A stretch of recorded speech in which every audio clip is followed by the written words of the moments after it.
Hey foodies, it's Crystal. Welcome back to my Gadget Kitchen. Today I'm going to show you how to make slow cooker tater tot casserole, and I'll be using my Ninja Foodi.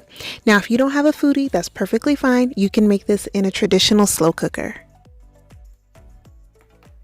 First I started by setting the sear saute function on high and letting the Ninja preheat. Once it was preheated, I added in a little bit vegetable oil and 1 pound of ground beef. You can also use ground chicken or ground turkey. I seasoned the ground beef with some kosher salt, some black pepper, some granulated onion, some granulated garlic, some ground mustard. Everything seasoning first, and then some ground mustard. And then finally I seasoned it with some slap ya mama. Oh, I forgot to tell you, this recipe is super easy and really the only work is browning the ground beef. Next, I added in some frozen chopped onions. Yes, I used frozen onions. You guys see me chop onions all the time. Today I didn't feel like doing that, so I bought a bag of frozen onions and oh my gosh, I'm in love. So while the meat continued to brown, I took 1 can of cream of mushroom soup, followed by some milk, and then some more ground mustard, some more granulated garlic, some kosher salt, and some pepper. And don't worry guys, I'll have the ingredients down in the description box. So I mixed all that together. It still needed a little bit more flavor, so I added in some slap your mama.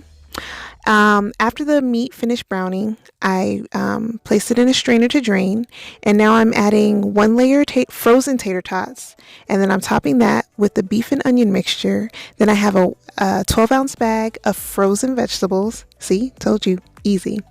And then I'm topping the vegetables with the remaining tater tots. And then I'm topping the tater tots with 2 cups of cheese in a bag, easy peasy. And then I am pouring the sauce over the cheese. Once all the ingredients are inside of the pot, it's time to close it. I'm using the pressure lid, and I am going to hit slow cook. And I'm going to slow cook on high, and I'm going to let it cook for 3 to 4 hours.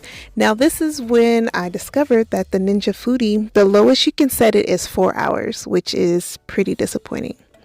So, you know, it is what it is. So after 4 hours, I removed the lid, and here's what the casserole looked like. I checked the temperature with my digital thermometer because this was my first time using the slow cooker function, so I just wanted to make sure it was working, and it did. And then I wanted some color, so I used the crisping lid, and I broiled it for a couple minutes just to crisp up the tater tots on the top, and then that was it. It was time to serve it up. So I served it up in some bowls because it's kind of, you know, a little messy. And then, you know, just a nice little side salad. And it was actually really delicious. I was surprised because it was kind of ugly, but it was good. So my family loved it, and it was really flavorful and super easy to put together. So are you going to try it? If you are, let me know down in the comments. Also, if you like this video recipe, give me a thumbs up. And if you're here and you watch my videos and you haven't clicked that red button, go ahead and click subscribe, please. And as always, thanks so much for watching. And remember, get out of that drive-thru and get into the kitchen. Bye.